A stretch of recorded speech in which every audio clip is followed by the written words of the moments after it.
जान दो भैया ना,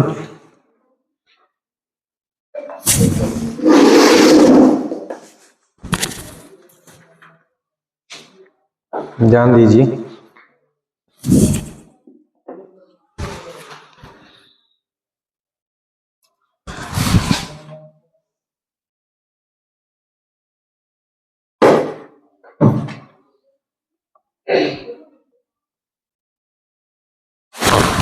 correct form of the verb का हमारा टॉपिक है, ठीक है। इसमें जो रूल और रेगुलेशन हमने आप लोगों को लिखवाए हैं उनका ध्यान रखना पड़ेगा। तो भैया रवि, इसमें टेंस तो आप लोगों को पढ़ना ही पढ़ना है, ठीक है, लेकिन इसके साथ में जो रूल और रेगुलेशन, जो टेबल हमने बनवाई थी आप लोगों को, वो ध्यान रखनी पड़ेगी, ठीक है। तो सी सेक्शन आपका जो 10th क्लास में एग्जाम में आएगा उसमें 4 प्रश्न आएंगे। नरेशन हमने आपको पढ़ा दिया है, वो इसमें भी हमने आपको समझाया है, समझ रहे हो। सब्जेक्ट वर्ब एग्रीमेंट पहले पढ़ा दिया था, करेक्शन ऑफ द वर्ब पहले पढ़ा दिया था, दोबारा से समझा रहे हैं, ठीक है ना। और कोई विशेष इतने टॉपिक है भी नहीं, एक क्लोज टॉपिक है। तो क्लोज टॉपिक में आपको केवल जो शब्द आ रहे हैं उनको फुल स्टॉप की जगह रखना है और जोड़ देना है, या शुरुआत में रख रहे हो तो फुल स्टॉप की जगह क्या करना है, कोमा, बस इतना विशेष ध्यान रखना है। ये रामबाण औषधि है, ध्यान दीजिएगा। पहला हमारा है कि सी खालिस्तान go to club at 6 PM daily.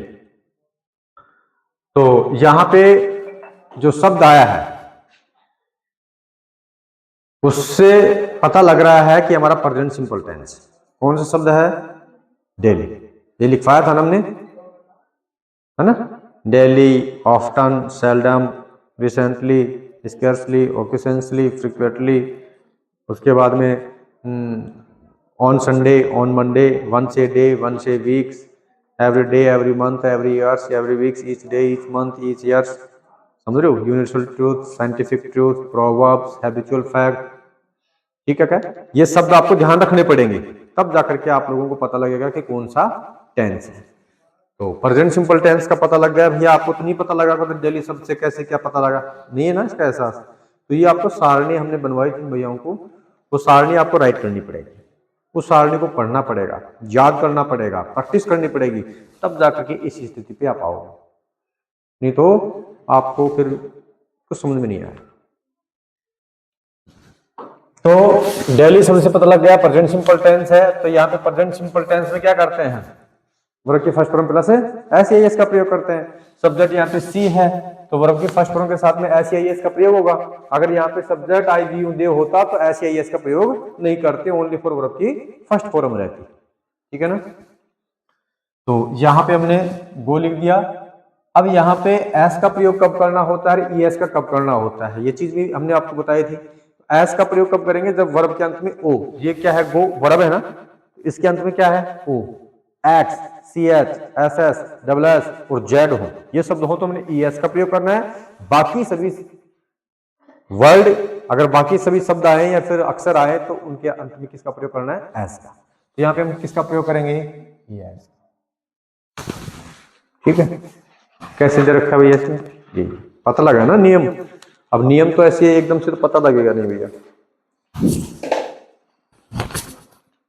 Next दे, तो यहाँ पे भैया एच को थोड़ा स्मॉल लिखा करो, आप कल भी इसी प्रकार से लिखे थे।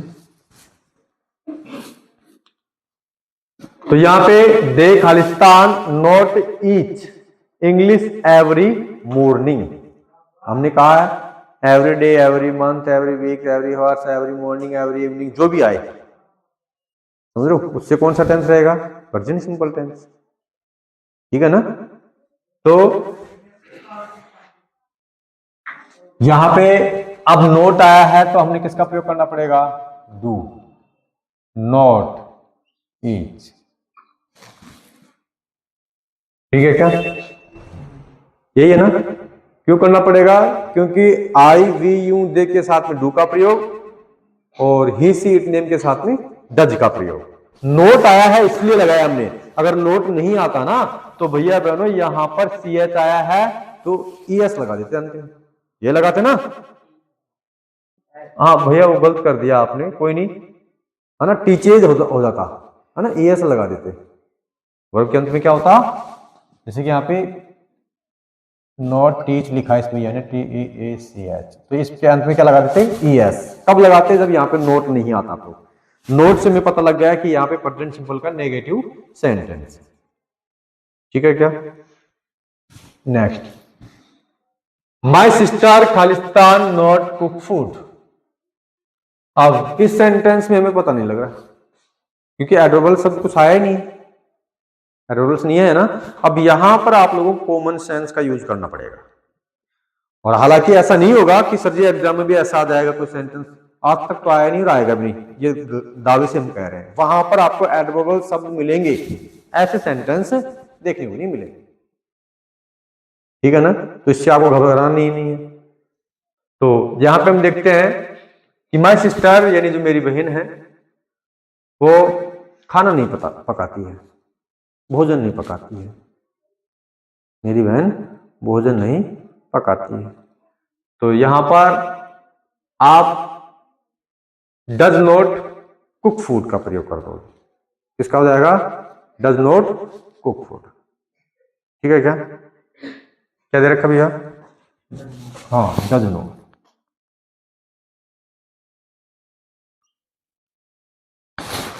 ठीक है ना। नेक्स्ट हम बात करते हैं, यहां पे भैया टी के बाद में एच को सभी को स्मॉल करना होगा, है ना। तो दे वेदर खालिस्तान कंटिन्यू, भैया स्पेलिंग आपने सही लिखी है क्या,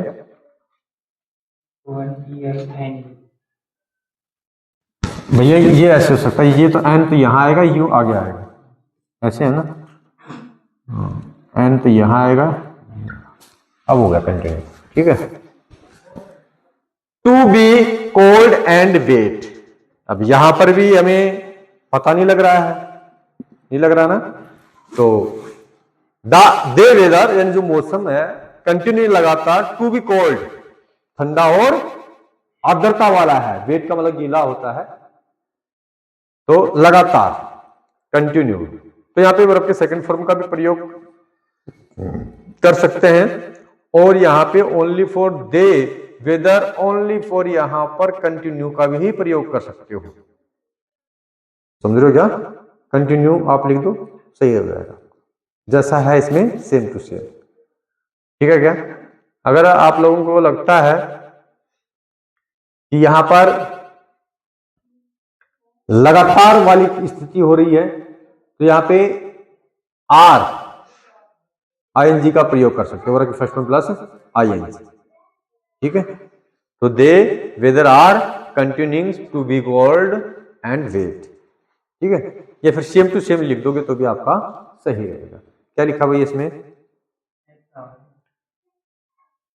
ऐसा लग रहा है प्रेजेंट सिंपल में, भैया एस तो इसलिए नहीं लगना चाहिए ना क्योंकि यहाँ पे सब्जेक्ट क्या है, दे आई वी यू दे आता है, तो वहां पर ऐसे इसका प्रयोग करते नहीं है, ठीक है ना,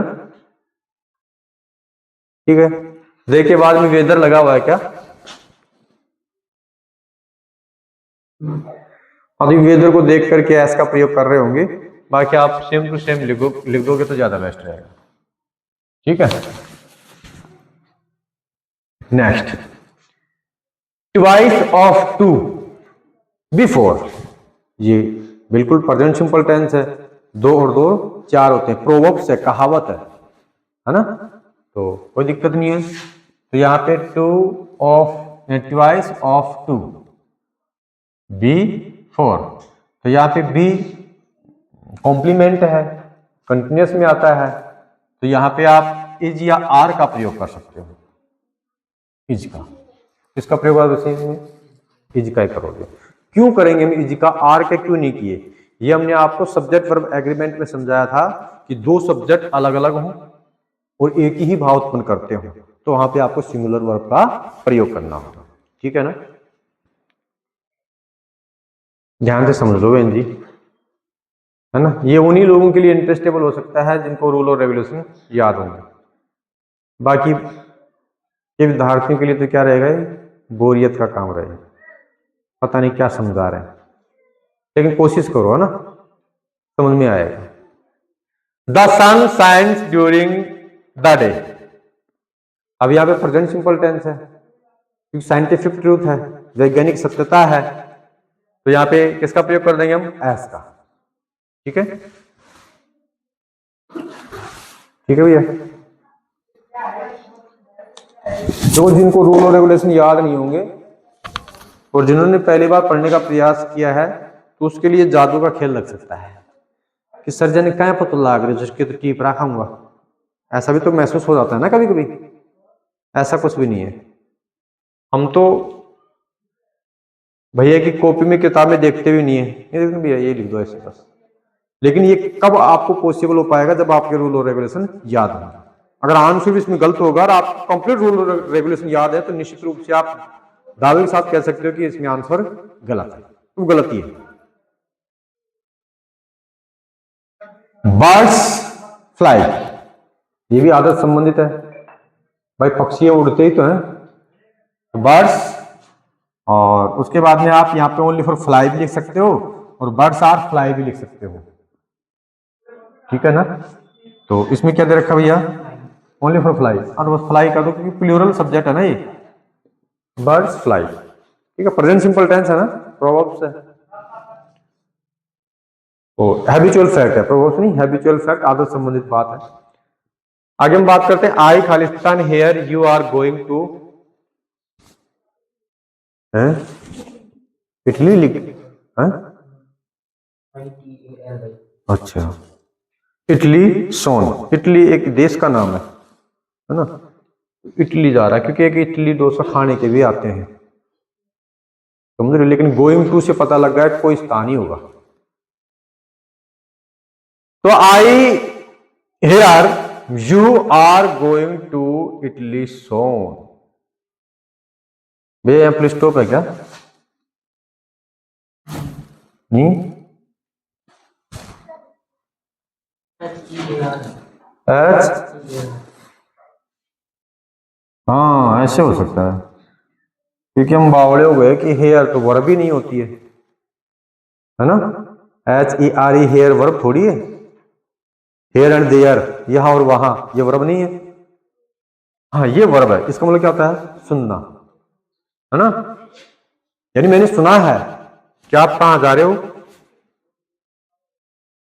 है ना, मैंने सुना है इटली जा रहे हो आप, यानी आप जल्दी इटली जा रहे हो, मैंने सुना है, तो सुना है तो बहुत अच्छी बात है, समझ लो।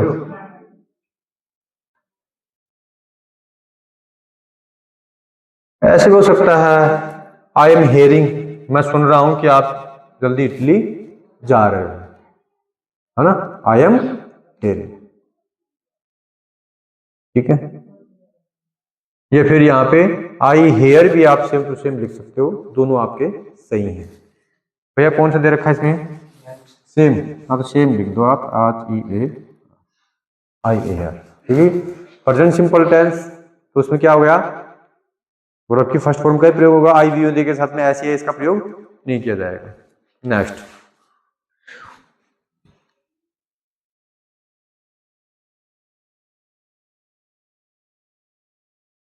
भैया यहाँ क्या लिखा है, क्या है ये ऐसा लगा है, तो इसका मतलब क्या है, ये विलुप्त है, हेल्पिंग वर्ब इज, कौन सी विलुप्त है, is, what is the matter, है ना, क्या बात है, यू खालिस यानी खालिस्तान नोटबुक वेरी है,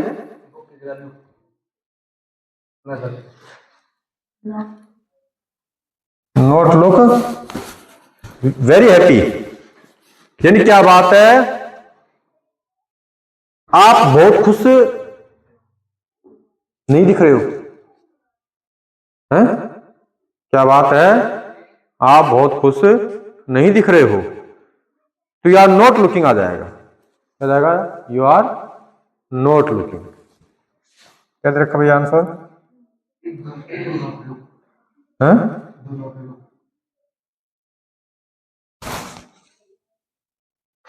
प्रेजेंट सिंपल टेंस है। हाँ तो यहाँ पे do not look. Next taxes की स्पेलिंग आपने शायद गलत लिखी है, टी ए आएगा, है ना? TAXES। टैक्सेज खालिस्तान go up from next April. Next April तो फ्यूचर हो गया, ये फ्यूचर सिंपल टेंस हो गया ना, future simple.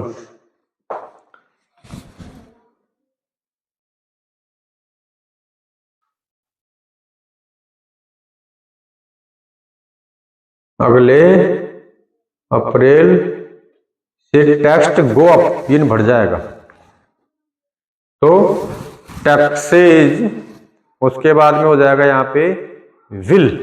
Taxes will go up. ठीक है, क्या दे रखा है इसमें?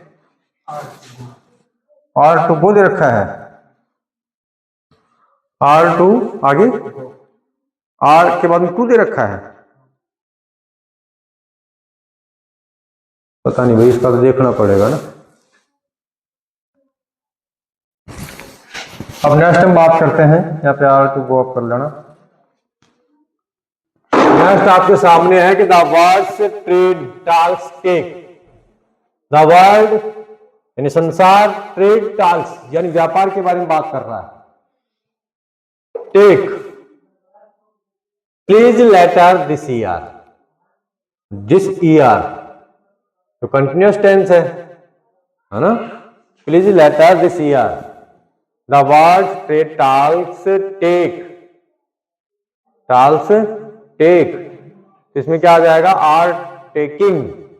आर टेकिंग क्या दे रखा है इसमें भैया? टेक दे रखा ओनली फॉर। हाँ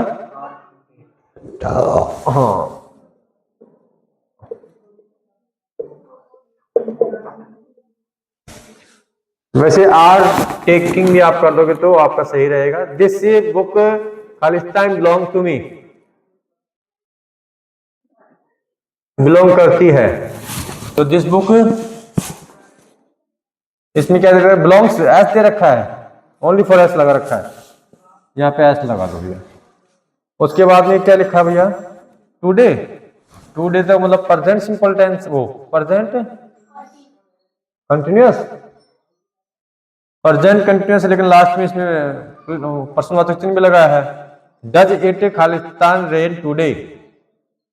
तो does it rain, rains S लगा भैया। डज इट, उसके बाद में प्रेजेंट कंटिन्यूअस करेंगे तो इज रेनिंग भी हो सकता है। क्या दे रखा है इसमें? सेम दे रखा है, नहीं एस तो लगना चाहिए भैया, संभावना है इसमें। Does it rain today? Do they believe in God? Do they believe in God, इसमें सेम दे रखा है। उसके बाद वी खालिस्तान बी फाउंड ऑफ म्यूजिक, तो वी आर आ जाएगा इसमें, है ना? We are fond of music. उसके बाद में लुक हाउ गीता, यहां पे क्या हो जाएगा? लुक एक्सक्लेमेटरी सेंटेंस है, तो हाउ गीता इज सिंगिंग। क्या दे रखा भैया?